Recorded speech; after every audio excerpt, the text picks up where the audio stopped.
Alô, ouvintes da Rádio Madalena, é um prazer eu estar aqui nesse momento. É, Estou fazendo uma inversão de papéis aqui com a Maria Rita.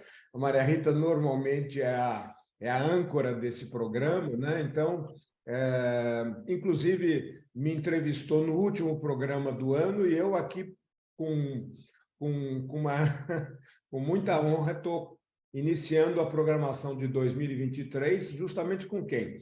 Com a Maria Rita Kiel. Então, Maria Rita Kiel, eu sei que você está assim interessada nesse tema, né? E assim, eu acho que você pode fazer a tua introdução a esse tema, da onde você está buscando as inspirações para os teus pensamentos em relação a esse tema. Então, comece, aí eu vou tentar chegar à tua altura na entrevista. Vamos lá.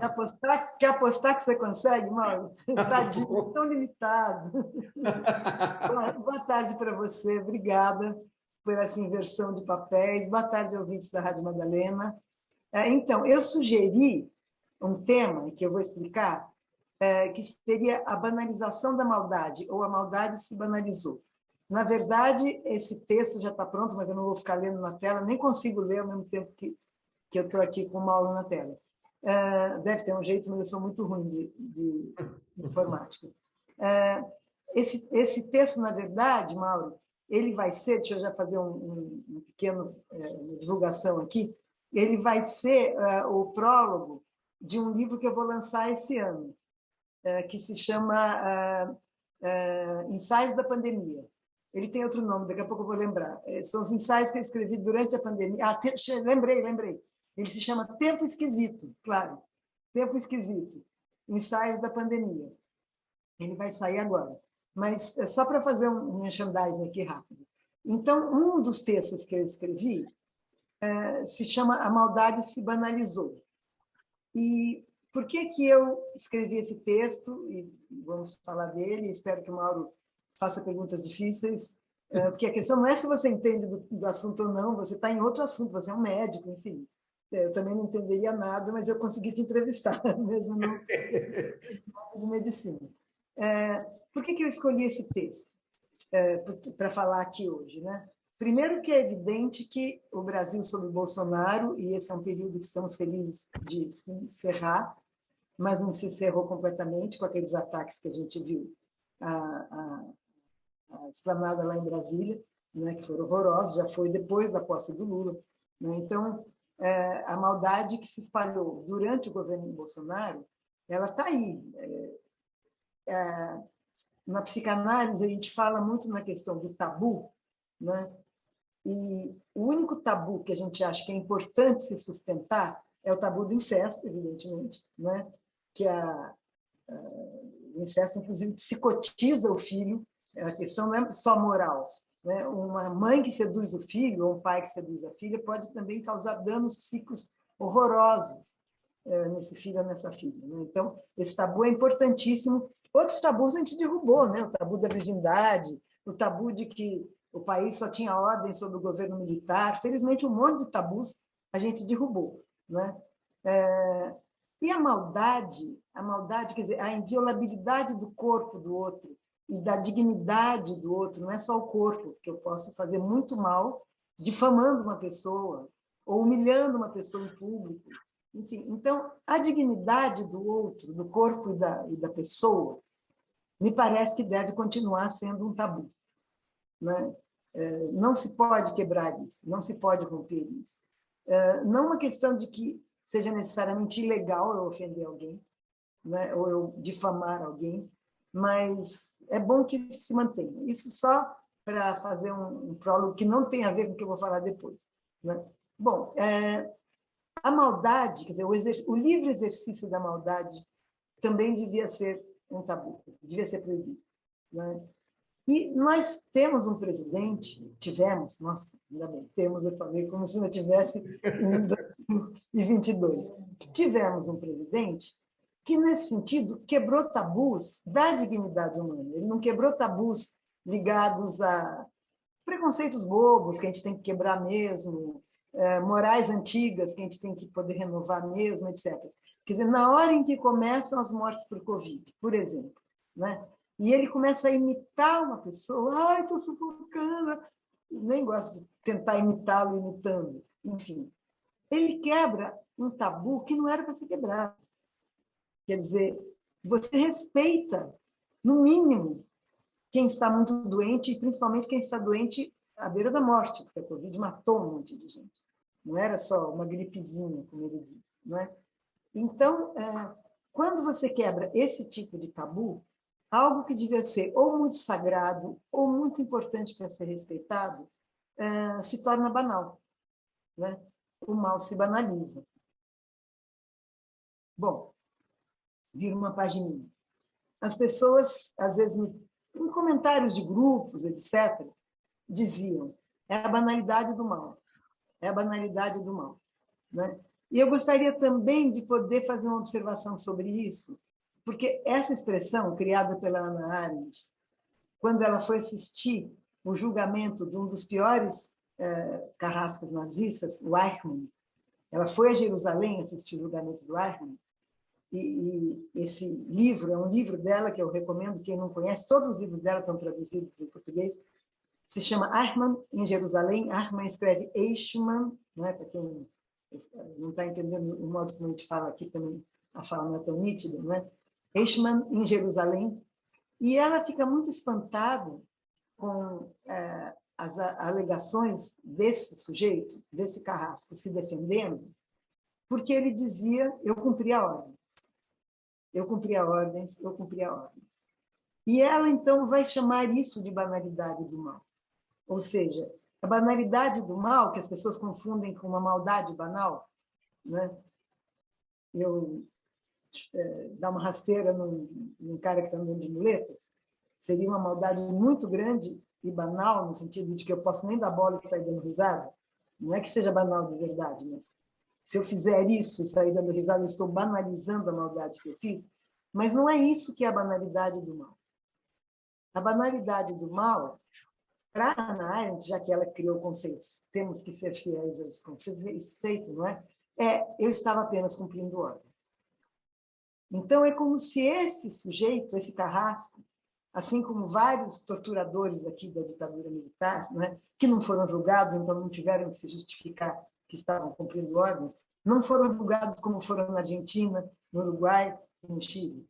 No Brasil se aceitou uma anistia para os dois lados, então assassinos que mataram gente indefesa nas prisões e fizeram desaparecer com os corpos foram anistiados em pé de igualdade com pessoas que entraram na luta armada, eu até não teria entrado na luta armada, achava uma coisa muito descabida, né? Um bando de civis achando que ia derrubar uma ditadura.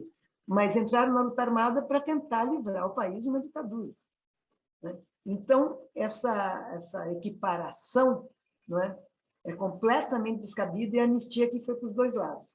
A gente pode dizer, por exemplo, que num caso desse, né, houve uma banalização da maldade, porque não é da mesma ordem você torturar, às vezes até a morte. Nem sempre, eu tenho amigos que saíram da cadeia pós-tortura, né?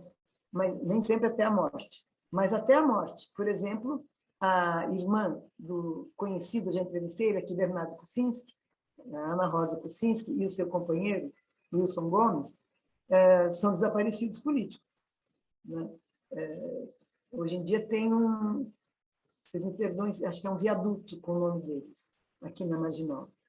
Isso foi conseguido durante a prefeitura do Haddad, quando se estabeleceu uma pequena comissão da verdade, era na época da comissão da verdade, né?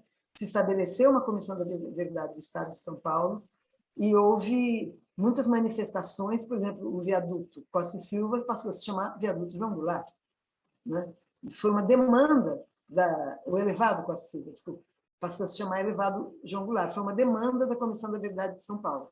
Essas banalizações não podem acontecer.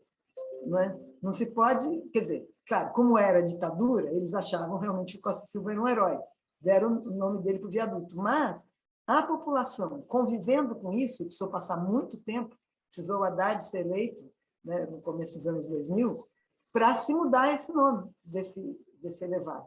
Né? Então, estou dando esse exemplo aleatoriamente, não é? A banalidade do mal não é isso. A banalidade do mal é você fazer o mal sem nenhuma... Eu não tenho nada, lavando as mãos, eu estava cumprindo ordem, né? Mas a banalização da maldade se alastrou no governo Bolsonaro. Eu estava dando os exemplos da ditadura, mas durante o governo Bolsonaro se alastrou, quer dizer, na hora que o presidente da nação, que devia estar responsável, devia estar cumprimentando com pêsames as famílias enlutadas, imitam a pessoa morrendo de Covid. Ai, estou com Covid. Até lembro da vozinha que ele fazia, aquela...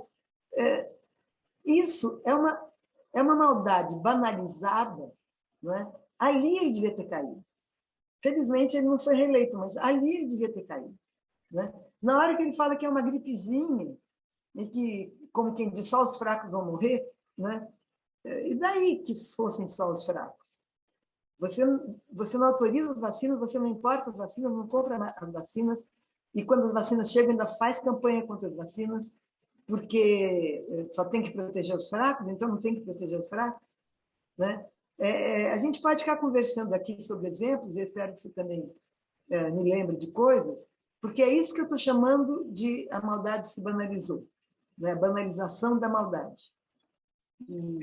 Na área da saúde, esse conjunto de coisas, dessas banalidades, se chamou o protocolo Bolsonaro da Covid.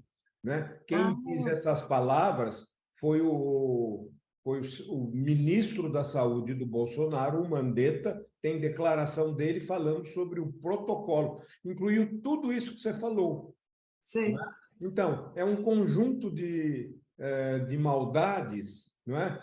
Que mostra o quê? A insensibilidade, mostra a dificuldade, não, a impossibilidade que esse cara tem de se inverter com o outro, de sentir o que o outro sente. Né? E ele não tem isto. Então, e você sabe que isto, às vezes, é comum em algumas psicopatias, não é? Assim, essa insensibilidade, o cara não tem essa capacidade, né? E ao não ter isto, ele fala as atrocidades, né? As mais hediondas possíveis, né? Como se fosse uma coisa banal. Exatamente. Porque aquilo não tem eco dentro do mundo interno dele, né? Não tem empatia nenhuma. Não tem empatia nenhuma com o outro. Ao não ter empatia... Só com os filhinhos dele. Claro, mas aí na questão, né, quando vê ameaçada a prole. Mas, e, de uma certa forma, é o que você está falando. Assim, ele ao ter isto, ele não... Aí ele passa a não temer a lei, ele não passa a nada. Então, assim, por quê? Porque, às vezes, não há remorso, né, do que se fez ou do que se falou. Né? Não há arrependimento, não há... Portanto, não há o quê? Não há um reprocessamento daquilo. E aqui... Eu acho que até hoje ele está perplexo. Não, e eu acho que ele fala, como é que esses caras estão dizendo essas coisas? O que é isso? Deve estar indignado com o que estão falando dele. Né? Eu acho que... Deve estar indignado até hoje, achando uma injustiça enorme ele não ter sido reeleito. Né? É isso aí. Mesmo assim, eu fico espantada com a pequena margem de diferença entre ele e o Lula. Né? É meio assustador para nós, você não acha? Eu acho isso. Isso é uma... Por quê? Porque esse cara... Porque, assim, por que todas as pessoas não fazem as atrocidades? Por que né? Assim, é uma coisa que... Você sabe, por exemplo, o que o ser humano é capaz de fazer numa guerra, né? São atrocidades. Pessoas, assim, pais de família, quando vão para a guerra, fazem atrocidades imensas.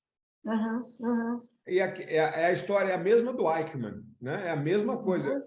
O meu superior me mandou, né? Então, e a outra coisa... Mas é que na guerra, Mauro, não dá para dizer, não é a mesma coisa que torturar e prender em campo de concentração e deixar morrer, porque na guerra, como os dois lados estão se matando, né? Eu acho que se eu tivesse se eu tivesse sido obrigada a ir para um campo de batalha.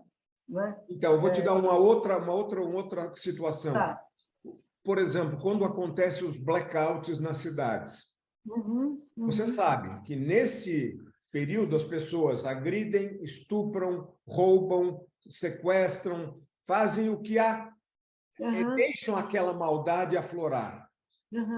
Quer dizer, é a falta da luz, né? Quer dizer, na escuridão, o ser humano... Ninguém está vendo ninguém. Exatamente, né? Não tem as forças que seguram um pouco, né, esta maldade do ser humano, aí a coisa se aflora. Quem tenha os desvios, você sabe, né? Assim, por exemplo, que dependendo da formação do cara, ele traz consigo um grau de delinquência, né, maior do que em outros, né? E esses caras que têm essa delinquência foram lá e entraram nos três poderes. Eles fizeram um ato de delinquência, de transgressão. Aquilo é uma banalização da maldade. Aquilo é total banalização, né? Quer dizer, ele acha que aquilo é a coisa mais normal do mundo, eu ir lá e fazer aquela atrocidade com os valores da República, né? Então... E não é a mesma coisa que a banalidade do mal. Eles não tinham a desculpa de estar cumprindo ordens. Tudo bem que eles estavam a serviço do bolsonarismo, mas porque eles são bolsonaristas, não porque eles tinham medo de ser punidos se não fizessem aquilo. Né? Por quê? Porque, de uma certa forma, eles foram formatados, né? É uma formatação mesmo que o ser humano recebe para uma determinada função. E aí, com promessas, né? Eles receberam promessas. Né? Ali, qual que é o... É assim, lá está o mal. No Supremo está o mal. Você tem que ir lá e acabar com o mal. Então, e por que é o mal? Porque atinge Bolsonaro. Claro, né? claro. Quem está lá era muito fanaticamente bolsonarista. Né? Está indo contra os interesses da extrema-direita. Não é? Então, eu acho que... E aí, veja, é uma coisa... E aí você vê assim, o quanto o ser humano pode ser manipulado para o exercício desse mal, né? E aí, veja, nós não estamos em guerra, nós estamos em paz. Exato. Né? Nós não teve blackout, foi luz do dia, né? Foi de manhã com muito sol. Né? Quer dizer, com câmara em tudo que é lugar. Quer dizer, nada inibiu esse povo. Não, e o governador saiu fora. Moita, foi para Moita, né? O cara foi para Moita. O outro foi para os Estados Unidos, né? O secretário da Segurança foi para os Estados Unidos, convenientemente, né? Pôs um monte de gente para tomar conta que não tinha ainda condição de arcar com a segurança daquilo. Ou seja, tinha todo um esquema, até quem tinha a chave da porta deixou a porta aberta, né? Claro. Aí, assim, tiveram facilitadores que aquela horda fizesse o que fez, né? Agora, eu quero falar num outro registro, né? Daí, se quiser, você volta para esse ou pergunta mais coisas sobre a banalização da maldade, que não é a mesma coisa que essa que o Bolsonaro autoriza e quer que se faça, que foi o período da ditadura militar. Né? No período da ditadura militar, a tortura virou política de Estado. Não é que era uma coisa, porque até hoje tem tortura nas cadeias. Né? E inclusive, uma das recomendações da Comissão da Verdade era que se abolisse completamente a prática da tortura na cadeia.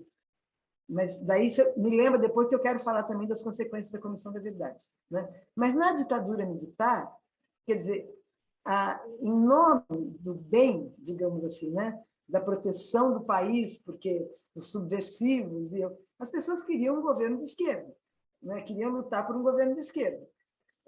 Podiam ser derrotadas, quem ganhou foi um governo de direita, tá?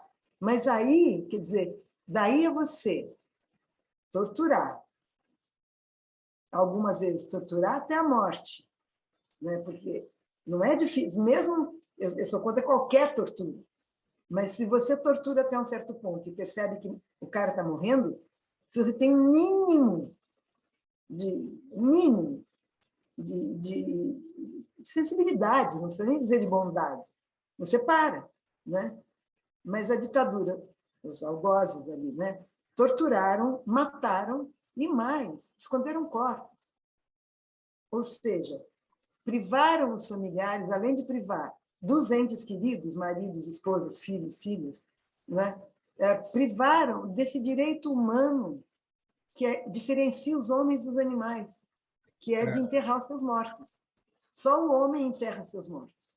Não é? Maria Rita, então, assim, você está falando uma coisa importante, eu lembrei, porque eu fui do CRM e participei do julgamento de médicos, né? que tem um juramento de Hipócrates, né? Em que a função dele nessa tortura era olhar o paciente, ele está em condição de receber ainda um pouco. Ele aguenta mais. Ele ainda aguenta um pouco mais. Manda pau. Então, assim, o que é isto, né? Se a gente está falando de maldade, o que é isto num médico, né? Que foi formado para o quê? Para diminuir dor, né? Para diminuir sofrimento, para salvar a vida. Poupar a vida. E o cara estava lá com essa função. Então, veja, não poupa a coisa da maldade, né? Não poupa classes, não poupa profissões, né? Claro, e o médico provavelmente estava lá como um técnico. Eu não tenho que me envolver, eu sou um técnico. Não, eu aqui estou a serviço, né? Eu tenho a função. Né?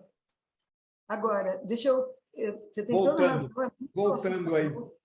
Mas eu queria pegar ainda uma coisa que nesse texto que está no livro de ensaios da quarentena que vai sair, eu esqueci de botar isso que eu acho que é importante. A nossa ditadura aqui, quer dizer, os argentinos, os uruguaios, os chilenos condenaram os seus torturadores e, inclusive, seus presidentes ditadores, não é? E nós aqui fizemos uma anistia para os dois lados. Anistiamos igualmente pessoas que estavam lutando pela democracia e pessoas que estavam matando os que lutavam pela democracia. Eu entendo, porque os familiares de mortos desaparecidos concordaram com essa anistia para os dois lados, e eu entendo que é porque eles queriam muito ter seus filhos podendo voltar para o Brasil. Queriam ter a informação do que aconteceu com eles. E a informação do que aconteceu com eles, enfim. Então, o sufoco, a angústia. Então, anistia os dois lados. Mas eu acho que isso teve um efeito sobre o Brasil horroroso, horroroso. Além de um outro, que é as polícias continuarem militarizadas. Porque você é da mesma geração que eu, você deve se lembrar que o que tinha na rua era o chamado guarda civil, lembra? Lembro. Era o guarda civil. Ele tinha um cacetete. Se fosse o caso para perseguir um ladrão, no último caso, dar uma porrada ali na cabeça. Não tinha assalto à mão armada, né? Não tinha isso. Não, mesmo que tivesse assalto à mão armada, a polícia que reprimia esse assalto era uma polícia civil. Sim. Talvez tivesse um revólver.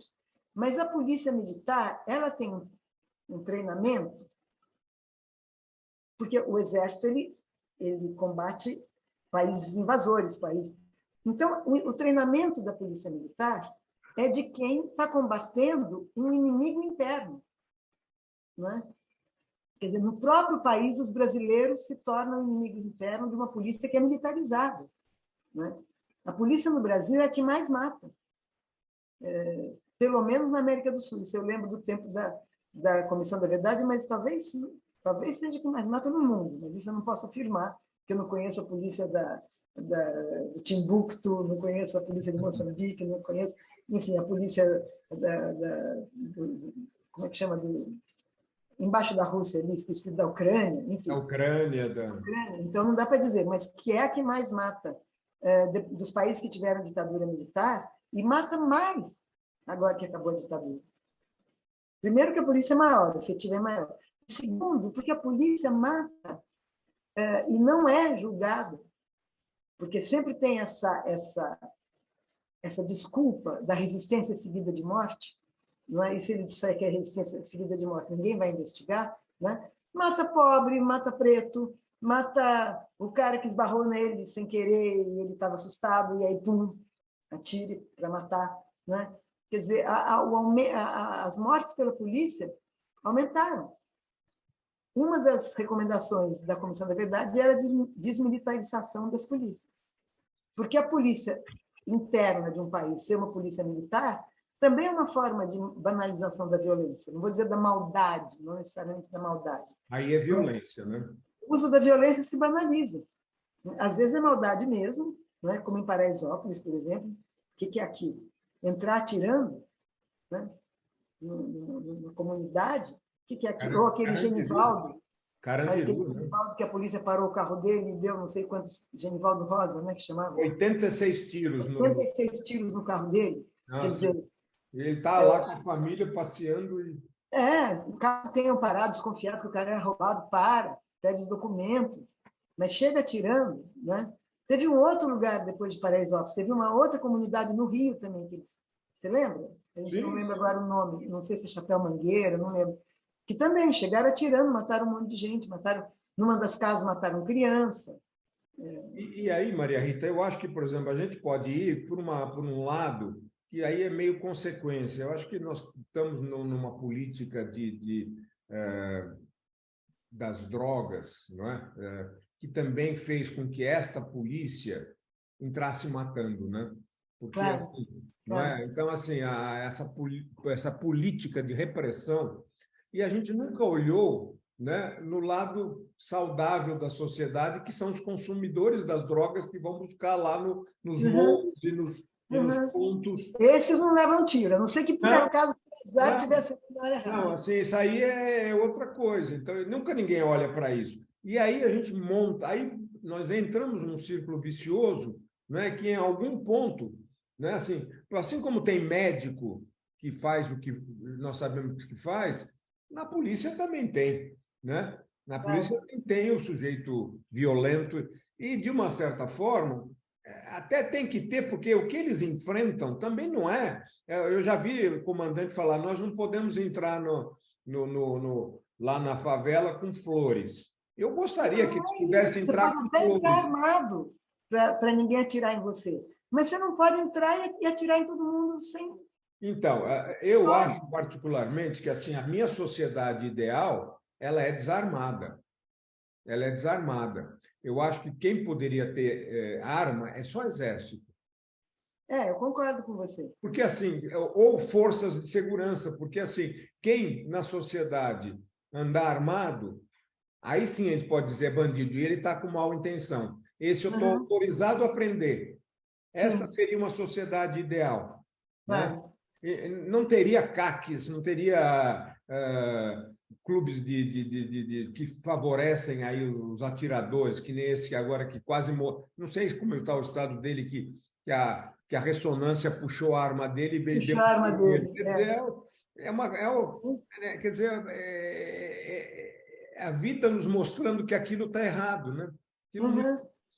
Mas volta Você sabe que uma das recomendações da Comissão da Verdade era a desmilitarização das polícias. Mas isso é óbvio. Evidentemente não foi seguida, né, claro?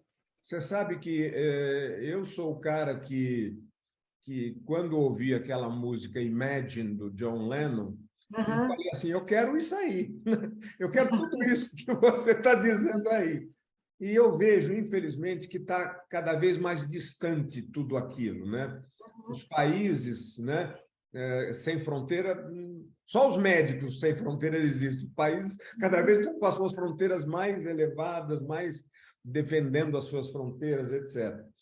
Então, aliás, você que é médico, eu me lembro que quando eu entrevistei o Diogo, que participou dos Médicos Sem Fronteiras, foi a única vez que você se emocionou às lágrimas. Muito.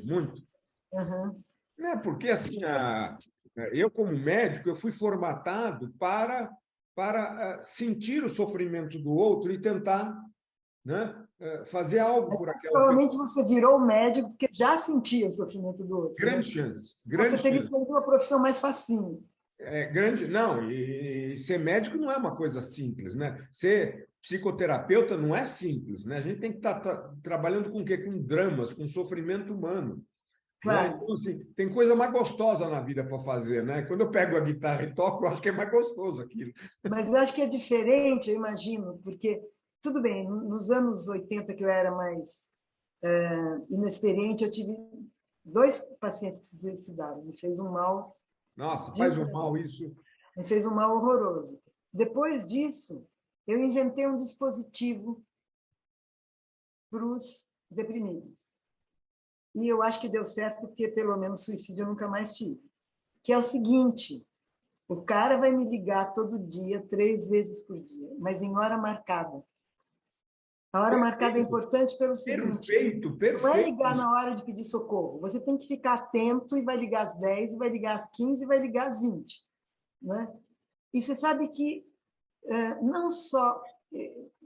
que bom que evitou suicídios, mas também isso vai diminuindo a depressão. Claro. Porque a depressão joga o cara numa espécie de um pântano indiferenciado.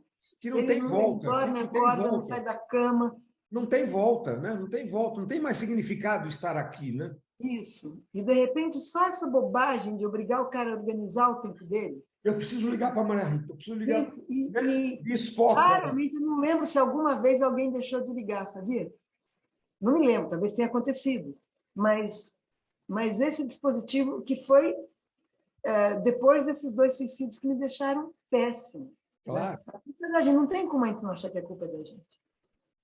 Teve um rapaz que eu aleguei que ele tinha família. Faz muito tempo isso, dificilmente ele vai estar ouvindo isso aqui. Quer dizer, a família dele vai estar ouvindo isso aqui. E ele tinha um filho pequeno e ele ficou muito tocado quando eu falei isso. Né? Que ele realmente... Imagina o que o filho ia pensar. Sabe o que ele fez depois de um tempo, que ele não aguentava mais de qualquer jeito? Ele foi para o alto de uma favela, no Rio de Janeiro, e se deu um tiro. Resultado, o carro foi depenado. Né? Levaram a arma. Então, a notícia que chegou em casa foi latrocínio.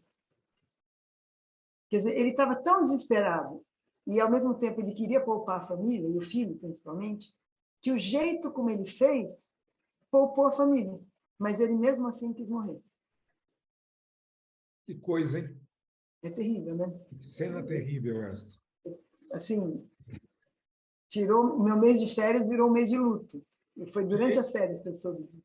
Nossa, não tem mecanismo na gente que possa lidar com isso, né? A gente se acha culpado. Você está lá cuidando, achando que que o cara está saindo daquela história e ele não estava. Não, né? e quando eu usei esse argumento que ele ficou de olhos cheios d'água, que ele tinha um filho, eu falei, bom, agora segurou. Não, ele inventou um jeito e do filho, então, não ficar sabendo. Ele protegeu o filho, né?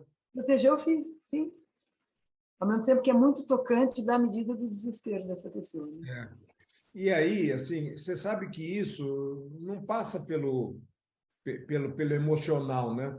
Isso aqui é um mau funcionamento cerebral, né? Que os médicos e os terapeutas não têm acesso a isso. A depressão? Não, é claro. Não acredito nisso. Num grau de... Não, você pode fazer coisas com o sujeito que o cara consegue se equilibrar e sair.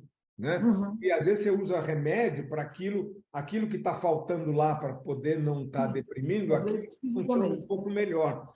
Mas tem um tipo que é aquele que não faltou alguma coisa, tem uma química que está alterada, tem um mau funcionamento do hardware. Não é? Isso é difícil, claro. Eu acredito porque nós somos corpo e mente. Claro. Tudo que acontece na nossa mente tem um correspondente corpóreo. Por que você fica com dor de barriga quando está com medo? Ou com calafrios no estômago quando está emocionado? Né? Ou com palpitação quando está excitado? Porque assim a conexão que tem o intestino com o cérebro é imensa. A conexão de nervos que tem no coração com o cérebro é imensa. Então, qualquer alteração que vem de lá repercute no soma, né? No corpo. Né? Então, nós somos psicossoma, né? Psicossoma, né? Então não tem jeito. E as doenças psicossomáticas também não devem ser desprezadas, que é claro que muitas delas, quando você trata a cabeça, a doença some. Né? É isso aí. É isso aí. Muitas vezes. Né? Mas, às vezes, tem que tratar o corpo também. Exatamente. E aí, assim, aí não é uma coisa primária do hardware, né? do corpo. Né? Então, é uma somatória de coisas. Mas eu Uhum. queria, Maria Rita, voltar um pouquinho ao tema do seu livro, que eu acho muito interessante, né? Assim, Uhum. os ensaios aí da pandemia e aqueles tempos esquisitos que nós vivemos. Uhum. E assim, você acha que, por exemplo, eh, aquela história do yin e do yang, quer dizer, a convivência de forças dentro do ser humano, que faz com que a gente consiga, vamos dizer, andar na linha e Uhum. não ser um mal ambulante, né? Como é que você acha que a gente poderia, né, enquanto sociedade, fazer o que precisa ser feito para que isso não aconteça, né? Puxa vida, é bem difícil. Muito É bem difícil, difícil né? mesmo. Quer dizer, eu acho Chama, que chama um a gente, grupo de estudo, né, para isso. pois é, a gente conseguiu uma pequena proeza. O Lacan tem essa frase muito boa: eu não acredito em pessoas, acredito em dispositivos. É uma frase muito boa, porque é, se você cria um dispositivo, digamos assim, pode ser religioso, pode ser político, pode ser moral, que fala amar ao próximo, que fala ajuda o seu irmão que está na rua, pelo menos dá uma esmola para ele. E se isso começa a ser vigente, não é, nos discursos, não é, dá uma maciada no laço social. Não quer dizer que não vai ter bandido aqui, outro ali, mas você cria um dispositivo de Contém, né? respeito. Contém um pouco essa. Não só contém com certeza, concordo com você, mas também aciona em nós prazeres que são o prazer de dizer, nossa, hoje essa pessoa não vai passar fome porque eu comprei a comida para ela. Né? Eu estou lembrando de uma vez, no tempo que eu atendia pacientes na Praça Roosevelt, que a gente fez isso durante um tempo, antes da pandemia, e um dia eu estava saindo da praça para ir almoçar, já tinha acabado de atender, e tinha um homem na porta de um lugar que vendia marmita, né? E falou, dona, eu estou com uma fome. Aí eu tirei um dinheiro para dar para ele. Ele falou, não, dona, eu estou muito sujo. Faz uma marmita para mim, ninguém vai me deixar entrar lá. Aí eu falei, ops. E claro, aí eu entrei, madame, né? Apesar de eu só andar de jeans e camiseta, mas comparando com ele, madame, fiz um baita prato para ele, né? Entreguei para ele. E, claro, aquilo me fez um bem danado. Então, não é assim, eu me sacrifiquei, gastei o meu dinheiro, olha como eu sou boa. Mas, Não, se a gente vai criando discursos, e certamente, quer dizer, eu estudei no colégio de freiras, mas numa época da teologia da libertação, por exemplo. Quer dizer, não era uma época de tudo é pecado, ajoelha no grão de milho. Ao contrário. A gente ia, por exemplo, tinha uma favela perto do meu colégio, a gente oferecia reforço escolar para as crianças. E o Colégio Santa Cruz, onde estudava meu irmão, também tinha outra favela lá, também a gente ia lá oferecer reforço escolar. Nos sábados a gente ia lá. Então, essas coisinhas não são só educativas, não é? Elas acionam na gente uma forma de prazer. tá, então, Eu quero dizer assim, o que eu quero dizer assim, para você ser uma pessoa que cuida do outro, você não tem que ser uma pessoa com predisposição ao sacrifício. Não é? claro. Talvez você vai sacrificar um dinheirinho que você ia gastar em outra coisa. Talvez você vai sacrificar um tempinho que você vai escutar aquela pessoa. Mas não é o sacrifício que está em jogo aí. O que está em jogo é o seu prazer. A motivação é egoísta. Mas é um egoísmo que faz com que você se sinta bem tratando o outro bem. Então, Né? assim, os depoimentos, por exemplo, de quem faz trabalho voluntário, é tudo Uhum, dessa linha. Você pega os uhum. depoimentos Vou dos. só acender uma luz aqui que está ficando muito escuro. Só um minuto. Tá, Mas estou te ouvindo. tá me ouvindo? Tô. Então, assim, Pois os é. depoimentos dos filântropos vai Uhum, nessa linha, né? De até um certo prazer de estar fazendo bem pelo outro. uhum, Você, por exemplo, nesse episódio que você foi comprar a marmita para o cara, o que veio em você? A empatia. uhum. Assim, aí é fácil, aí é fácil, né? O que eu penso é assim, como que um cara que vê um mendigo na rua e fala assim, esse é um vagabundo, devia estar na... Entendeu? Aí eu acho que é um pouquinho mais difícil. Porque o cara não tem o quê? Não tem empatia com uma pessoa que está E sofrendo. eu não tenho empatia por esse cara. Nem você. É óbvio, eu também Não não. temos empatia por esse cara. Eu não sei como lidar com esse cara. Eu não teria o que falar para esse cara, a não ser falar assim, quase um desprezo. Então, veja, cria um ciclo, né, que esses caras que deviam estar recebendo uma coisa positiva não têm de nós empatia, porque esses caras me dão asco, né? Claro, entendeu? claro. Então, assim, e aí eu acho que esse ciclo é uma coisa importante aí, né? Porque é um ciclo de tirar as empatias. As religiões, de uma certa forma, falam que a gente deve ter empatia com todos. Todos são irmãos, todos são, né, merecem a nossa ajuda, né, mesmo naqueles que nos têm... Mauro, desculpa, eu não sei se tem um setor evangélico, eu descobri que tem setores muito diferentes evangélicos. Nossa, mas tem um setor evangélico, me corrija se eu estiver errado, ou se algum ouvinte depois ouvir isso, quiser mandar um recado, você é muito ignorante, eu aceito, ouvir o recado. Mas que acham que Deus é sempre justo e quem está na miséria mereceu. Não é? Isso eu acho muito impiedoso. Não, Jesus tinha isso como uma palavra importante, né? Assim, né? Amar é o próximo como si mesmo. Os pobres terão terão acesso ao céu, não é? Então, é mais fácil como é que é aquela... Um camelo passar pelo buraco do que o rico... O rico entrar no céu. Então, veja... Imagina como é que eram os ricos do tempo de Jesus, não tinha nem a família Moreira Salles. Então, assim, eu acho que, por exemplo, Jesus seria, como foi, né? Como foi execrado pelo poder, não é? Por quê? Porque ele falava o que as pessoas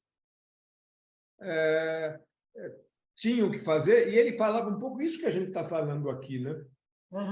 Essa coisa de fazer o bem, né? E aí a pergunta chata é assim: você acha que o mal prevalece? Não. Ou assim, mesmo esse mal, essa banalidade, que assim, a banalidade que a gente está falando é uma banalidade do mal, eu não vou ter uma gradação do mal, né? Mas a gente sabe que tem maus hediondos, né? Os genocídios que fizeram na história da humanidade, eu diria que são mal hediondos, quer dizer, estão lá no topo da escala da maldade, né? Sabe, na hora que Eichmann diz que mandou, foi mandado, você recebeu ordens, e você, em momento algum, questionou estas ordens, querida, né? Então... Ou pelo menos fugiu para não ter que cumprir. Ou foi embora, eu ia embora. Se eu recebesse uma ordem dessa, eu ia embora, eu fugia, eu ia me esconder em algum lugar, sei lá onde. Né? Claro. Eu não ia ter condição de fazer aquilo de forma... Então, engatou com alguma coisa que ele... com um sadismo, né, que ele provavelmente tinha, né? Que é o quê? Eu gosto, né? Assim como às vezes o filântropo ou assim o que faz esse trabalho voluntário tem um prazer, né? O outro lado também tem um prazer em estar fazendo mal, não é? Então, acho que sim, sadismo existe, né? Sadismo existe, sadismo né? Existe. Também não tem pai que começa a bater no filho e perde a mão? Quer dizer, ele está nervoso, ele dá umas palmadas, às vezes um pai depois se arrepende em seguida. Nossa, eu estava nervoso, não devia ter te batido, desculpa. E tem pai que perde a mão, que arrebenta o filho. Né? Eu já atendi, Maria Rita, assim, no hospital, crianças politraumatizadas por surra de pai e de mãe. Nossa. Não é? Todo quebrado, o raio-x, eu lembro, raio-x todo, fraturas múltiplas, né? Porque isso que você está falando. E criança pequena, não é que o cara questionou, não, bebê pequeno, 2 anos, entendeu? Mauro, e isso agora é o que eu vou te perguntar.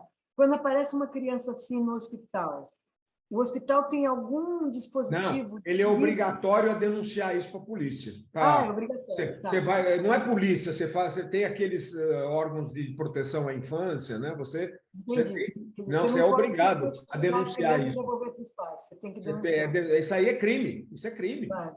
Né? Então, aí você tem que denunciar. Não adianta. Claro. Assim, imagina o terror da criança voltar para a casa desses pais. Né? É a mesma história, por exemplo, dos feminicídios. É a mesma coisa. Guardando as devidas proporções, é parecido, né? Em que o homem, né, usa de argumentos que ele acha que é, e vai lá e enche a mulher de... E era permitido até pouco tempo atrás em legítima defesa da honra. Da honra. Olha. Da honra do homem, né? Porque talvez se a mulher matasse o marido, ela fosse presa. A honra dela não contava tanto com assim. certeza, com certeza. Uhum. Então, veja como é. Tem nuances aí, né? Tem nuances aí que são muito difíceis, né? Agora, essa frase do Lacan, não acredita em pessoas, acredita em dispositivos, nesse sentido eu fico otimista, porque, veja, tudo bem, fizeram essa... O Lula assumiu e fizeram essa vandalização total no palácio ali, etc. Esses são os vândalos que já eram os bolsonaristas radicais, que já estavam por aí, e que eu acho que continuarão por aí. Mas a forma de incitação à violência que o Bolsonaro criou, e que tornou certamente a sociedade brasileira toda mais violenta, né? Toda não, porque nós estamos aqui, muitos dos nossos ouvintes, milhares de pessoas, milhões, nos tornaram mais violentas. Mas houve um apelo à violência que atendeu várias camadas da sociedade.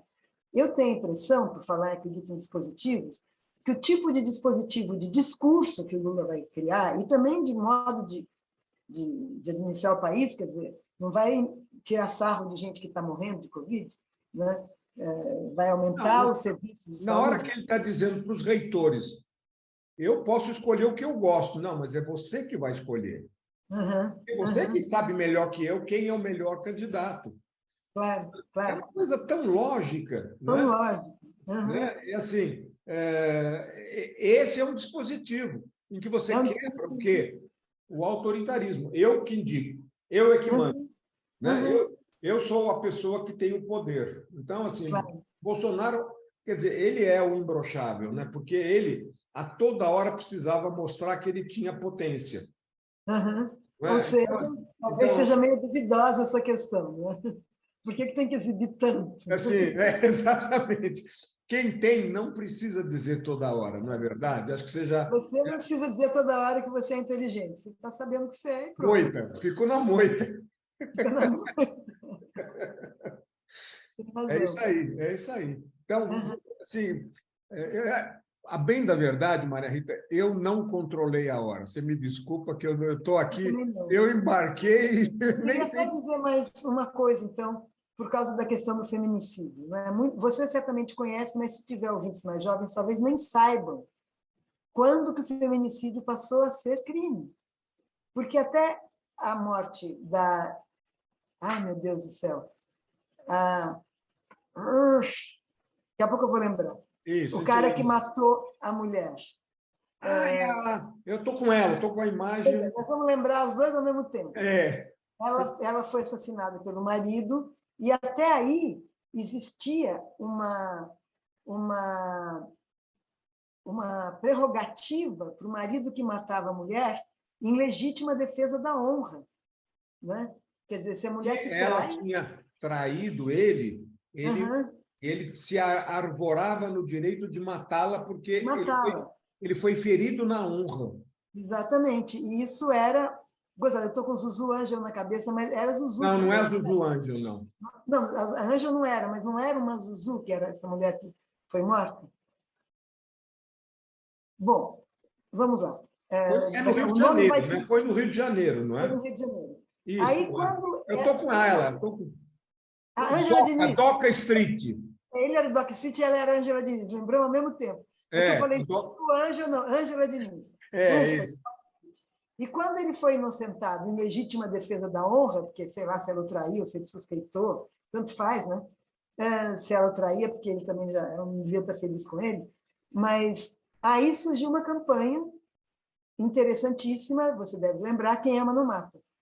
As mulheres de várias cidades do país saíram às ruas, quem ama não mata, quem ama não mata, quem ama não mata, e acabou essa prerrogativa da legítima defesa da honra. Hoje em dia, Não tem mais, não é?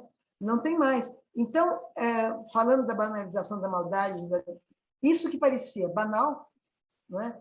Por Normal, ação, banal, não é banal, é normal. normal, por ação de forças progressistas na sociedade, Vamos né? chamar isso de dispositivos? Dispositivos. Mas o dispositivo é criado por ação dessas forças. Sim, Né? exatamente, claro. Quando todo mundo sai na rua, quem ama não mata, quem ama não mata, em várias cidades, passeatas, cartazes, etc., isso pressiona, né, o Congresso para acabar com essa prerrogativa do cara que pode matar a mulher em legítima defesa da honra. Faz muito pouco tempo, faz, sei lá, 50 anos, talvez um pouco mais de 50, porque nós já estamos quase na metade de 50 anos do século por aí. 23, mas faz 70 anos no máximo, não é? Menos de um século. Não, aquele 70 não faz, 70 eu tenho, não faz, não. Não, já foi era, menos. muito menos, claro. Enfim, o importante é isso, quer dizer, na hora que você cria um dispositivo dizendo se você ficar enciumado, você pode matar, você aumenta a quantidade de assassinatos. Você banaliza essa maldade. Não é? Se você diz, não pode, se vira, negão. Né? Vai para a justiça, abandona a mulher, aguenta seus cornos. Né? Ou então, sai dessa bobagem de corno. É isso né? aí, Admite que o amor Por exemplo, vidas pretas valem, né? Black Lives Matter. Então, né, o Me Too também, guardando as devidas proporções, são forças que a sociedade levanta, né, que faz a sociedade criar, aí sim, os dispositivos que todo mundo tem que dançar de acordo com a música, né? Claro, e esses são progressos que o bolsonarismo não conseguiu apagar. Por exemplo, o Dia da Consciência Negra, né? Que eu não sei quantos anos, quantas décadas tem a instituição dessa data, mas é um dia muito importante. A passeata da Consciência Não é muito. Aqui em São Paulo, foi a Marta que criou a data. A Marta, tá. Então é anos 90. Por aí. Então tem 30 anos isso, né? 30 e poucos anos, exatamente. Agora, a passeata da Consciência Negra é muito bonita. Eu recomendo para quem está nos ouvindo, você fez assim, deve já ter ido, né? Eu já fui algumas vezes. Eu recomendo que a gente engrosse essa passeata. Aliás, você tem um pezinho na África, né, Maria Rita? Eu tenho. Olha, eu sou bisneta de alemão com português. E eu tenho um pezinho na África. Eu sambo muito bem. Eu me interesso muito pela cultura afro, né? A cultura afro, principalmente nessa parte musical. Também tem um pé no candomblé. Isso, então. Mas você sabe de uma coisa? Os estudos de genoma surpreendem, né? Pegava os europeus com aqueles tudo loirinho, olho azul, faz o genoma, tem o ancestral dele vai longe, né? Então, quem sabe? Mas eu nem preciso muito disso, tendo ou não tendo um genzinho lá, o que importa é a minha empatia total. Pensa bem, o que seria o Brasil se tiver... Quer dizer, foi horrível ter a escravidão. Eu não estou justificando a escravidão, mas os africanos que vieram para cá, não só eles deram sua força de trabalho para construir o Brasil, forçadamente, com chicote no lombo, com tortura, as piores coisas do mundo, mas, ao mesmo tempo, o que seria se o Brasil tivesse sido colonizado só por portugueses? E não estou falando português desse Portugal mais progressista de agora, estou falando português daquele tempo, 17, 18, catolicíssimos, e rígidos e violentos. Quer dizer, os africanos trouxeram o samba. Em primeiro lugar, um patrimônio do Brasil, assim, que é um patrimônio da humanidade, mas é nosso. Trouxeram as danças, trouxeram o candomblé, que é tão importante, as religiões de matriz africanas, que são religiões, Mauro, o pouco que eu conheço, que não tem ideia do inferno e do céu. É uma religião onde as entidades estão aqui. E é muito lindo, porque uma é das cachoeiras, né, Oxum, outra é das águas, que é o mar, as águas, né? Das águas, que é Iemanjá, outra das matas, que é Oxóssi. Né? Então, você vai, as entidades, elas habitam, o mundo é um mundo encantado, habitado por esses que não são chamados deuses, são entidades. Né? E essas entidades, elas não são nem de extrema bondade, nem elas elas brigam entre si como a religião grega, como os mitos gregos. Não é? E você sentir que você é protegido por uma dessas entidades, não é? O Levi-Strauss tem um texto muito lindo que se chama Eficácia Simbólica, em que ele vai observar uma cura xamânica. E a cura xamânica e a cura do falso xamã. Um falso xamã que, em vez de sorver a doença de dentro do corpo do doente, ele põe um algodão embebido, ele morde a gengiva, põe um algodão aqui, e quando ele vai, ele cospe esse algodão. Quer dizer, é um xamã picareta. Mas ele picareta. Cura do mesmo jeito. Ele cura do mesmo jeito. Mas sabe que funciona isso, né? Funciona. Claro, porque o cara que se entregou ali àquilo, e o tipo de forças psíquicas e forças corporais também. Né? O cara acredita que aquilo vai fazer bem para ele, né? Uhum. E não só isso, quer dizer, o fato de que são dois corpos também em interação. O corpo do xamã e o corpo do doente, não é? Quer dizer, tudo isso está muito além do que a medicina compreende até hoje, não é? A psicanálise um pouco é isso, tanto que num desses dois textos, ele tem dois textos, o Levi-Strauss, sobre o mesmo tema. Um chama o Feiticeiro e Sua Magia, e o outro chama Eficácia Simbólica. Eu recomendo para quem estiver nos ouvindo, os dois são muito bons. E num deles, ele compara a cura xamânica com a psicanálise. Porque ele diz, o psicanalista não faz nada, ele só troca palavras. É isso aí. Ele nem dá conselhos, porque se fosse então, vai te aconselhar, e daí você faz o que o outro aconselhou, e dá certo, e você fica feliz para sempre. Não, não é isso. Aliás, conselho, como falam, né? Se fosse bom, a gente não dava de graça. Mas você sabe, Maria Rita, essa coisa que você está falando, a minha família pesquisou, a origem da minha família são os Açores. Olha. E eram os judeus dos Açores que foram impedidos de serem judeus, tiveram que fazer aquela mudança. Cristãos novos. E vieram para o Novo Mundo, né? Com outra coisa, mas eram judeus que... Chamam cristãos novos, não chamam? São chamados cristãos novos, né? Então, veja, frutos de repressão que sofreram lá na origem, né? Então, você veja aqui, a coisa vai longe, né? Tem um lado português que é Bicalho, que é o... Você viu só? Pai da minha mãe. É isso aí. E o outro lado... Eu acho que a gente tem que continuar essa conversa para falar um pouco das outras partes do Templo Esquisito, né? Eu acho que tem muita coisa ainda, você só trouxe, acho que um pedaço desse Templo Esquisito, que é o que você viveu nesse tempo, nesses 3 anos, né? Por quê? Porque, assim, também já diziam, né, que quando a gente está no ócio, né, o diabo aparece, né? Então, eu acho que você teve que fazer reflexões a respeito de muita coisa, inclusive do mal, ou da banalidade do mal, né? Então, a gente pode conversar sobre outras... Não foi só a pandemia, né? Foi a pandemia sob Bolsonaro, então a gente tem que refletir. Não, então isso aí é para poucos, isso, hein? A banalização da maldade vira com pandemia ou sem pandemia, com Bolsonaro. Não, isso ia acontecer sem pandemia, né? Ela ia entrar na ordem do dia de qualquer maneira. De qualquer maneira. Então, Maria Rita, eu faço agora, entrego a âncora para você encerra o programa, então. Uau, puxa vida. Bom, primeiro te agradeço. Segundo, tinha uma coisinha mais que eu queria falar, mas agora sumiu, então eu se aparecer, apareceu. A respeito da banalização da maldade. É isso, quer dizer, eu acho que é muito importante, quando eu falei, alguns tabus são para não ser quebrados, não é?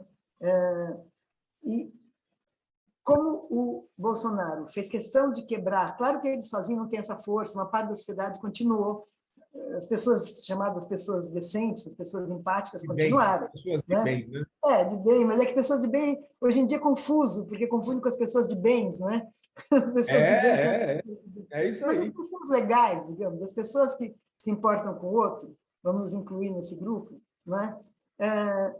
Viram muita coisa ser desmontada. Essas pessoas continuaram iguais, não é? Imagino. As que têm alguma força de caráter para resistir. Mas eu tenho a impressão que, mesmo sem o bolsonarismo, e depredação aí do Palácio do Planalto foi um exemplo radical disso, mas radical, porque nem todo mundo está depredando, etc. Mas eu acho que essa circulação de mau humor, de maldade, de brutalidade, ela continua, porque ela nos atinge. Não é? Então, nós vamos ter que ficar muito atentos conosco e também muito atentos para tentar desarmar situações que a gente vai viver nas ruas em que alguém vai ser brutal com a gente. Entende? Talvez menos comigo, porque sou uma mulher, mas sendo uma mulher velha, também pode haver humilhação. Claro. A velha cocoraca, caquética, cala a boca. Né? O ideal é dizer, tá, muito obrigada. Eu acho que atualmente, a minha filha participou de uma coisa chamada comunicação não violenta, muito legal, que algum dia a gente pode falar disso, mas não sou eu que vou falar, tem que chamar alguém da comunicação não violenta para falar, não sei o suficiente. Mas que é você dizer, tem alguma coisa que te incomodou, então, na minha atitude? Né? Me diga o que foi, quer dizer, joga a bola de volta para o cara que te ofendeu. Cara, é isso aí. Mas se lembra que você me entrevistou no final do ano? Claro, né? Então, essa é a técnica. Essa é a técnica que você tem que fazer para as fake news. Né? Para fazer o cara... Né? Baixar a bola. Quebrar, e baixar a bola e quebrar um pouco aquilo que está em si, tá como verdade. Né? Então, claro. Acho que esse é um bom caminho. Tomara. Então, a gente continua isto num outro momento, Maria Rita. Então... Tá bom, Mauro. E daqui a 15 dias teremos mais uma conversa solta. Vou pensar quem eu vou entrevistar. Se tiver sugestões, me diga. E se alguém que está nos ouvindo tiver sugestão, não sei como passar para a gente, mas... Manda um e-mail para a rádio. Manda um e-mail para a rádio. Porque até agora eu e o Mauro temos feito um ping-pong de achar gente, sugerir gente, mas de repente alguém fala assim, olha, eu tenho um vizinho que é um escritor pouco conhecido, mas que é muito inteligente, vai lançar o primeiro livro, pronto. Né? A gente vai atrás. Eu até tenho uma pessoa para indicar que é exatamente um vizinho, que eu já falei. Não diga! Ele faz um monte de coisa aí, é teu fã, ele é teu fã, então... Pô, vou gostar, mas ele, não falando de mim para não me encabular, podemos falar de todas as outras coisas. Tá bom, então.